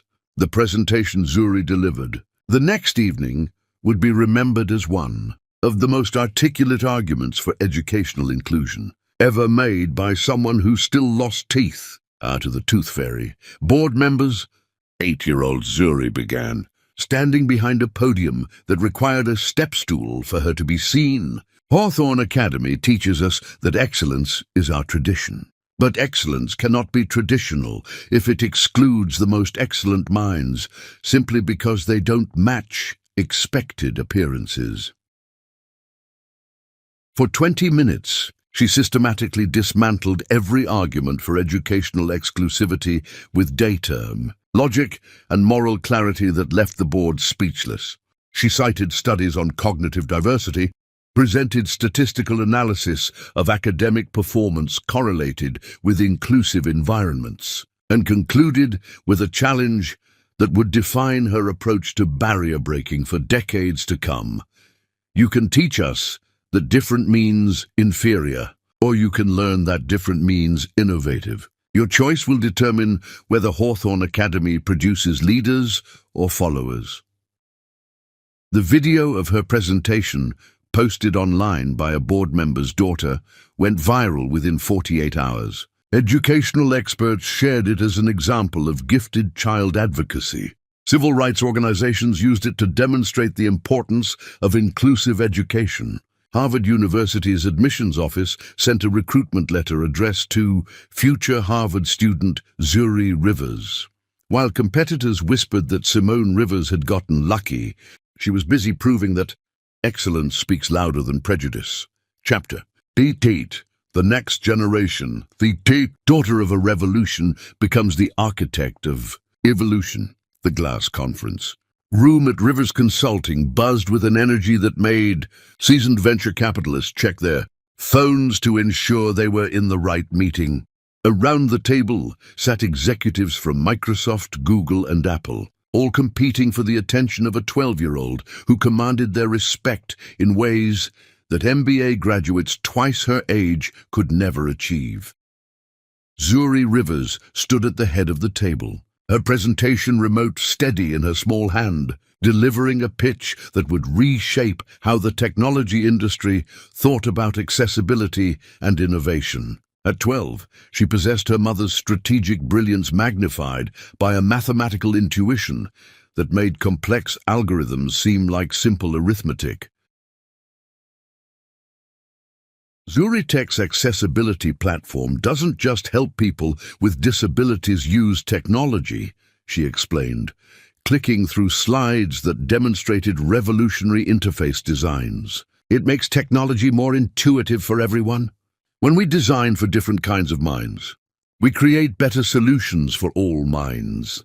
The executives took notes with the focused attention of people who recognized they were witnessing the birth of something extraordinary. ZuriTech, the company Zuri had founded at 11 with a $5,000 loan from her mother, now generated $2 million in annual revenue, and held patents on 17 different accessibility innovations. Simone Rivers, now 35 and commanding a consulting empire that employed over 200 people across 8 cities, watched her daughter negotiate with corporate giants with the same pride and protective instinct she had felt during Zuri's first steps. The difference was that these steps were reshaping entire industries. "Miss Rivers," said Jennifer Walsh from Microsoft's Accessibility Division, "we'd like to discuss acquisition possibilities. Microsoft is prepared to offer $50 million for Zuritech, plus a 10-year consulting contract that would make you our youngest executive vice president in company history." $67 million, countered David Kim from Google, plus stock options and complete creative control over our Accessibility Development Division. Zuri listened to each offer with the calm attention of someone who had learned negotiation, tactics by observing her mother dismantle corporate empires with spreadsheets and superior strategy. When the bidding war ended, she had received offers totaling over $150 million from companies desperate to acquire not just her technology, but her mind.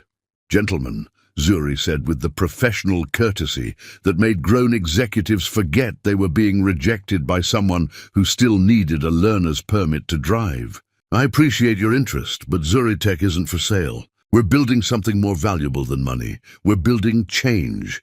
The meeting ended with handshakes, business cards, and the kind of respectful disappointment that came from being outmaneuvered by superior intelligence. As the executives filed out, discussing backup strategies and licensing agreements, mother and daughter sat alone in the conference room that had become their shared kingdom. "Proud of you, beautiful queen," Simone said, reviewing the contract offers that Zuri had declined without hesitation.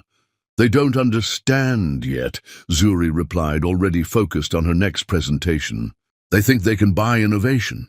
But innovation comes from necessity, not acquisition." The success of Zuritech brought attention that transformed their lives in ways both empowering and invasive. Technology magazines featured Zuri on their covers. Business schools invited her to speak about entrepreneurship and accessibility design. Harvard University sent quarterly letters reminding her that admission was guaranteed whenever she felt ready for college-level coursework. But success also attracted predators. The first attempt at manipulation came through Thomas Butler, a venture capitalist who specialized in representing the interests of young entrepreneurs who needed experienced guidance to navigate complex business negotiations. "Mrs. Rivers," Butler explained during a lunch meeting at Chicago's most expensive restaurant, "Zuri is obviously brilliant, but the technology industry can be challenging for someone her age. My firm specializes in providing strategic support that protects young innovators from making costly mistakes." "What kind of mistakes?" Simone asked, already calculating the angles Butler was working. "Licensing agreements, partnership contracts, intellectual property protections, the kind of complex legal structures that require decades of experience to navigate properly."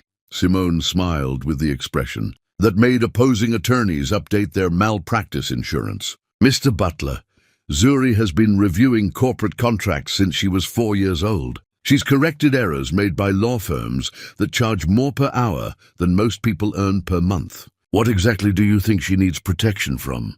"Well, perhaps not protection, but representation. Someone who can speak for her interests when dealing with more traditional corporate executives. Someone who looks more acceptable to traditional corporate executives." Zuri translated from across the table, her 12-year-old voice cutting through Butler's euphemisms with surgical precision. Butler's face reddened slightly. "I wouldn't put it that way." "I would," Zuri continued matter-of-factly. "You think corporate executives will be more comfortable negotiating with a white man than with a black girl, so you want to insert yourself between my intelligence and their prejudice. That's not representation, that's exploitation." They left the restaurant, with Butler still trying to explain why his assessment was misunderstood and their business model intact. But the real test of their resilience came when the media attention turned hostile. The Chicago Tribune's business section ran a feature story titled "Child Prodigy or Exploited Genius" that questioned whether Zuri's success was genuine innovation or carefully orchestrated publicity designed to enrich her mother.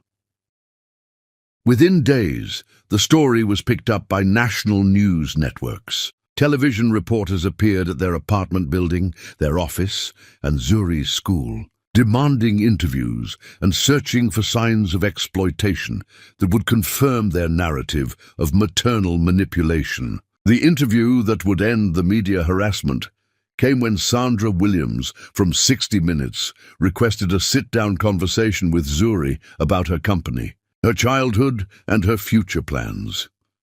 "Zuri," Williams began with the patronizing tone that investigative journalists used when interviewing children, "some people are worried that you're missing out on normal kid activities, like playing with friends and going to birthday parties. Do you ever wish you could just be a regular little girl?" Zuri considered the question with the serious attention she brought to all inquiries about her life choices. "Ms. Williams, when you were 12, what did you want to be when you grew up?" "I wanted to be a journalist." "Did you read newspapers and practice writing stories?" "Yes, of course." "Did people tell you that you should stop reading and practicing because you were missing out on normal activities?" Williams shifted uncomfortably. "That's different." "It's exactly the same," Zuri continued with relentless logic. "I want to build technology that helps people. So I study computer science, develop applications, and run a company that employs 14 people who are helping to change the world.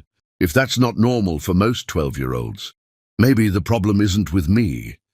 The segment that aired 3 weeks later portrayed Zuri as a brilliant, articulate young woman who had found her passion early and pursued it with the full support of a mother who understood that exceptional children required exceptional opportunities. But the real validation came from an unexpected source. Dr. Helen Morrison, the child development expert who had praised Zuri years earlier before being pressured to recant her support, published a research paper titled "Cognitive Excellence and Optimal Development in Gifted Children."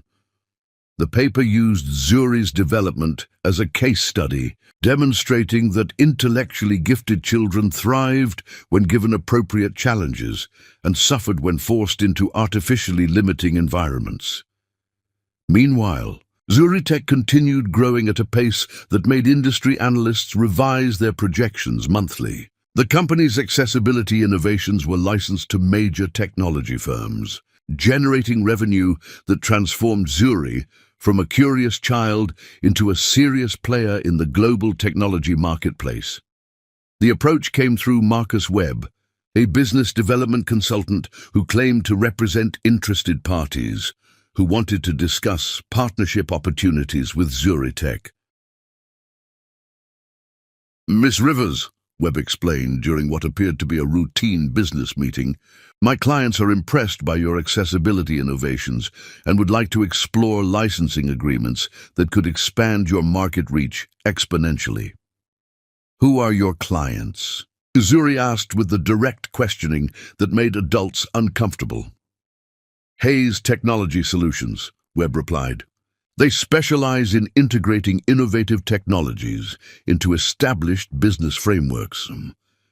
Zuri's expression didn't change, but her mind raced through connections and implications that adults would have needed hours to process. Hayes Technology Solutions was a subsidiary of Hayes Construction, which was owned by Jonathan Hayes, which meant her biological father was trying to buy access to her innovations through intermediaries.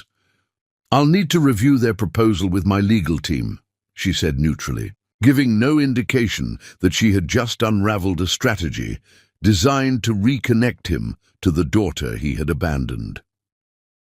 That evening, Zuri researched Hayes Technology Solutions with the thoroughness of a corporate intelligence analyst. What she discovered was a company created specifically to acquire her technology, funded by Jonathan Hayes's personal investment, and designed to give him legitimate business reasons to establish contact with the daughter whose innovations were worth hundreds of millions of dollars. She never mentioned the discovery to her mother. At 12, Zuri Rivers commanded boardrooms full of grown men who had underestimated both her brilliance and her mother's. Draining. Chapter 9. The Revelation. Truth is a weapon that cuts deepest when wielded by those who lived through lies. The call came at 6:30 in the morning, interrupting Simone's review of quarterly projections while 14-year-old Zuri prepared for another day of running a technology company that now employed 47 people and held patents worth an estimated $200 million. "Mrs. Rivers," said the voice on the phone, professional but urgent. "This is Catherine Walsh from the Wall Street Journal. We're running a story tomorrow about the connection between your daughter and Jonathan Hayes. Would you like to comment?" Simone's blood turned to ice water, but her voice remained steady as Arctic wind. "What connection?" "Our investigation has revealed that Zuri Rivers is the biological daughter of Hayes Construction CEO, Jonathan Hayes, who abandoned his pregnant wife in 2004 and has had no contact with his child for 14 years. We're exploring the implications for both their business empires." The phone call that Simone had been preparing for since Zuri's birth had finally arrived. She had always known this day would come, had planned for it, had taught her daughter to be ready for the moment when their private tragedy became public spectacle. "I have no comment," Simone said calmly. "If you want a statement from my daughter, you'll need to speak with her directly. Is she available?" Simone looked across their kitchen at Zuri, who was listening to the conversation while working through advanced calculus problems that would challenge university professors. Her daughter's dark eyes, Jonathan's eyes, met hers with the calculating intelligence that had made her the youngest tech entrepreneur in American history. "She'll call you back," Simone said, and hung up. The next 24 hours unfolded like a controlled explosion that reshaped the landscape of American business journalism.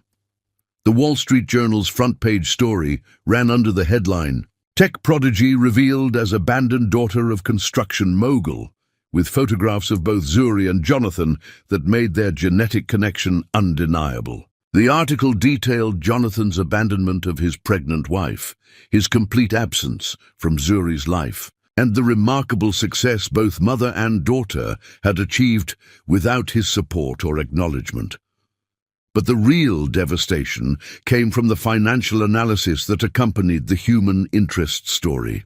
While Jonathan Hayes built a construction empire worth approximately $87 million, the article explained, the daughter he abandoned has created technology innovations valued at over $200 million. Zuritech's accessibility patents alone generate more annual revenue than Hayes Construction's flagship division. Within hours, every major news network was running segments about the most famous father-daughter story in American business. Jonathan's response came through a carefully orchestrated media campaign that demonstrated he had learned nothing about his daughter's strategic capabilities during their 14 years of separation.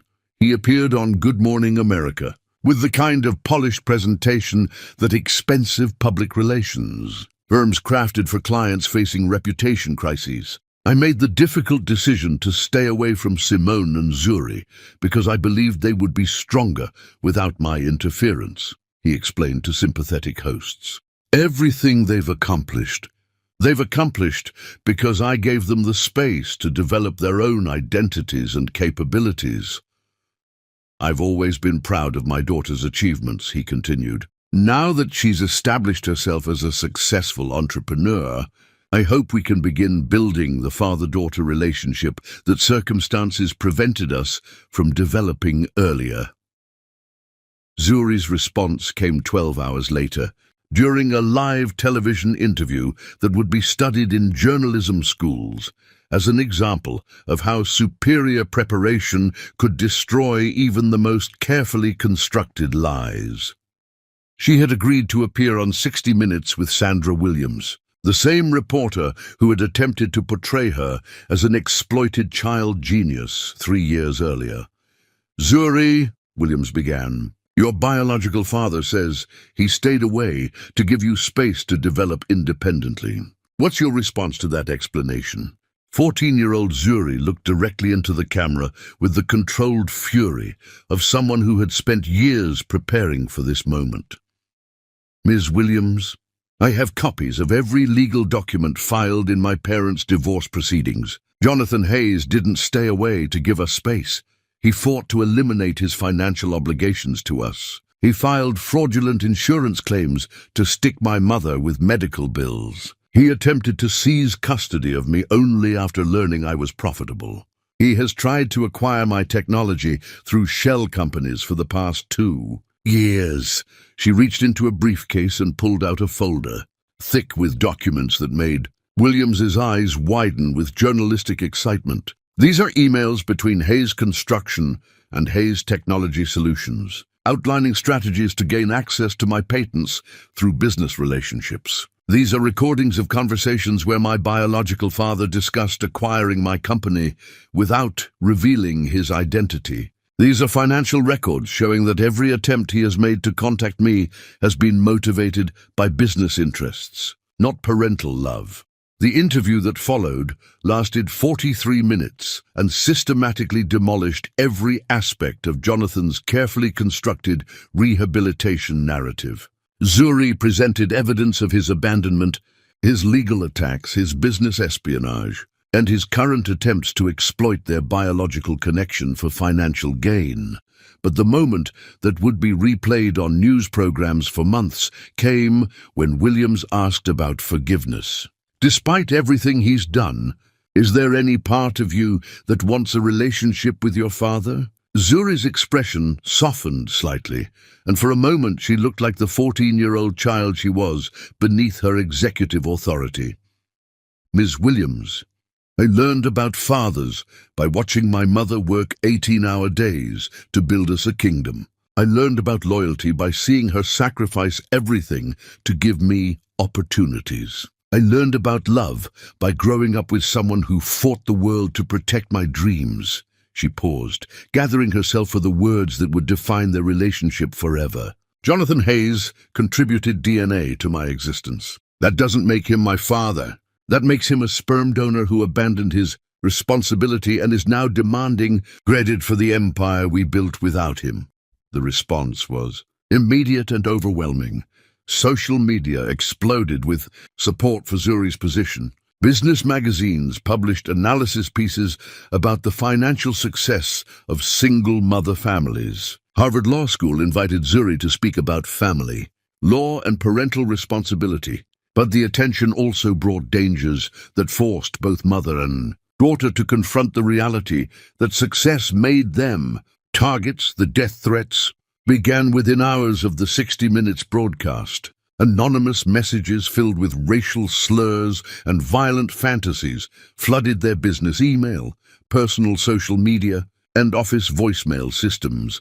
FBI agent Jennifer Foster arrived at their apartment the next morning with a security assessment that made Simone's parental instincts scream danger. "Mrs. Rivers, we've identified credible threats against both you and your daughter, from individuals connected to white supremacist organizations who view your success as a challenge to their worldview." That evening, Simone found herself contemplating something she had never imagined, running from a fight. "We could move to London," she told Zuri over dinner in their apartment, which was now surrounded by federal agents. "Your technology patents are international. We could build Zuritech's European division from scratch and leave all this hatred behind." Zuri set down her fork and looked at her mother with an expression that combined disappointment with absolute resolve. "Mama, you taught me that queens don't run from battles. You showed me that strength comes from facing people who want to destroy you and proving that their hatred makes you stronger, not weaker." "This is different, beautiful queen. These people want to hurt you because of who you are, not what you've accomplished.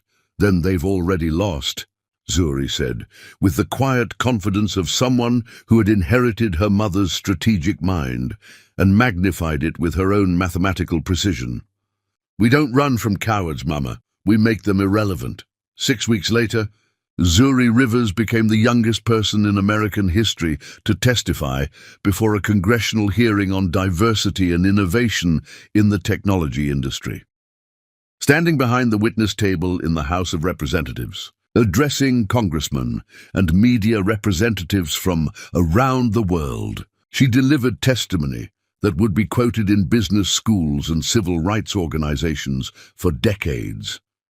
Representatives, she began, her 14-year-old voice carrying across the chamber with absolute authority. America's technology leadership depends on harvesting intelligence from every community, every background, and every kind of mind. When we exclude people because of what they look like rather than what they can contribute, we handicap ourselves in global competition. The standing ovation lasted 7 minutes. 3 months later, Time magazine featured Zuri on their cover as Person of the Year, the teenager reshaping America's future. Jonathan Hayes watched his daughter testify to Congress and realized he wasn't just losing a custody battle, he was losing the war for his own legacy. Chapter 10. The Empires.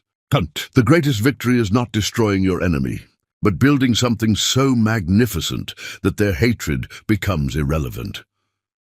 The October morning that would reshape American business dawned crystal clear over Chicago, as if the universe had polished the sky for the final battle between empires built on opposite foundations. In the penthouse conference room of the Federal Building, 3 presentations lay waiting for the government officials who would award the largest artificial intelligence contract in United States history.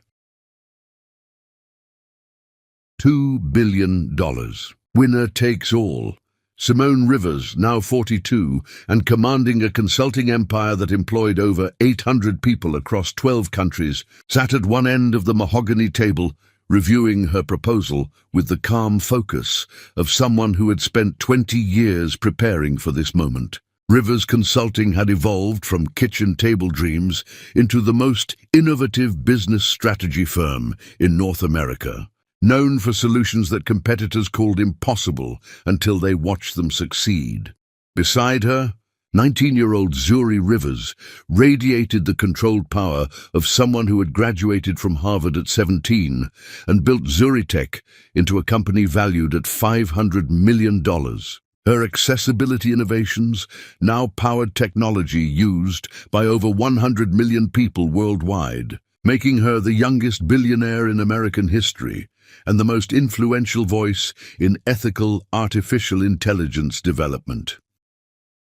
At the opposite end of the table sat Jonathan Hayes, 54 years old, and desperately trying to salvage a construction empire that was hemorrhaging clients, talent, and reputation. Hayes Construction's proposal for the AI contract represented his last chance to compete with the family he had abandoned 20 years ago.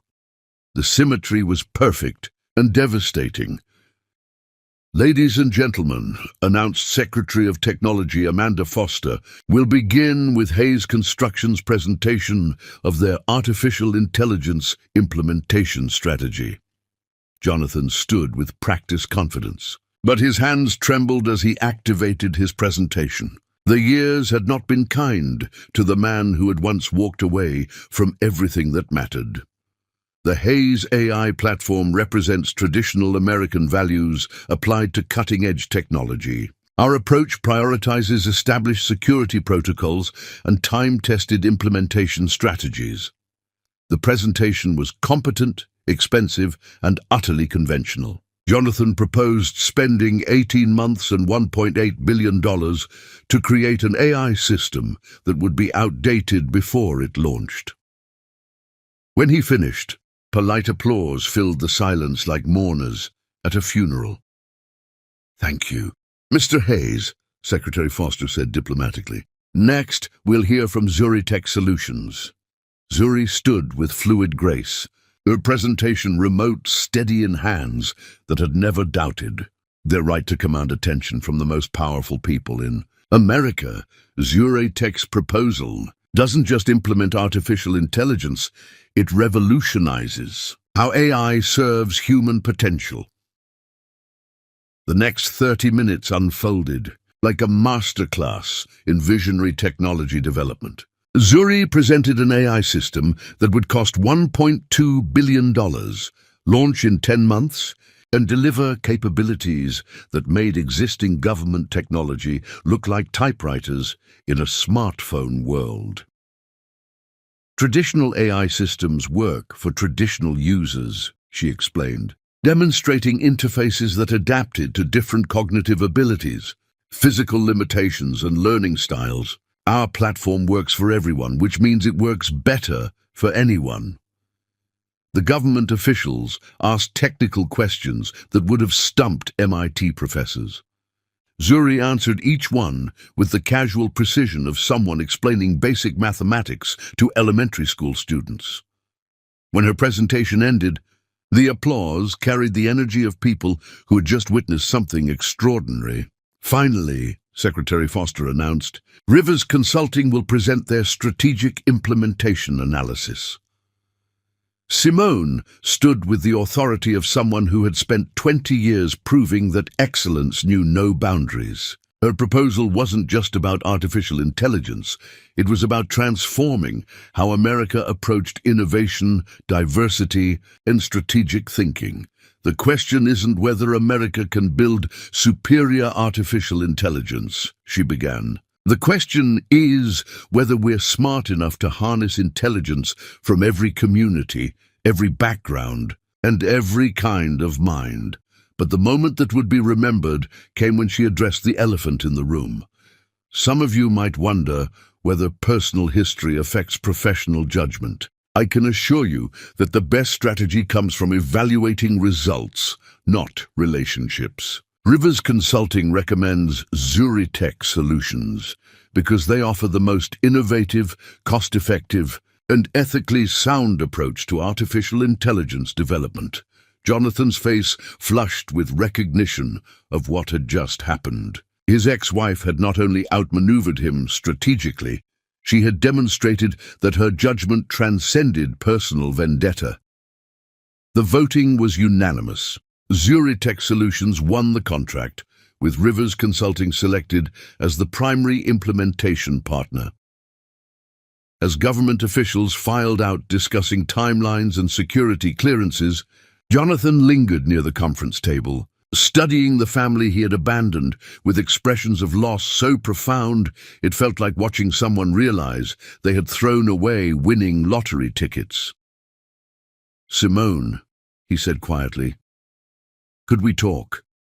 "Privately?"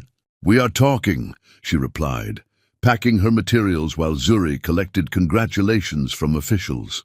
"What did you want to say?" "I made mistakes. I was young, I was pressured, I wasn't ready for responsibility. But seeing what you've built, what she's accomplished, maybe we could find some way to—" "No," Zuri said firmly, her 19-year-old voice carrying the finality of someone who had spent years preparing for this conversation. She walked to Jonathan with confident strides that echoed her mother's refusal to be diminished by anyone's limitations. "Mr. Hayes," she said with professional courtesy that made his name sound like a business transaction, "you had 20 years to contact me. 20 years to express interest in my life, my education, or my well-being. Instead, you spent those years trying to exploit my success for your benefit." She reached into her briefcase and pulled out a folder that made Jonathan's face turn ashen. "These are copies of the tax evasion documents my mother photographed in 2004. I've had them since I was 12 years old, waiting for the right moment to decide whether you deserved the opportunity to change."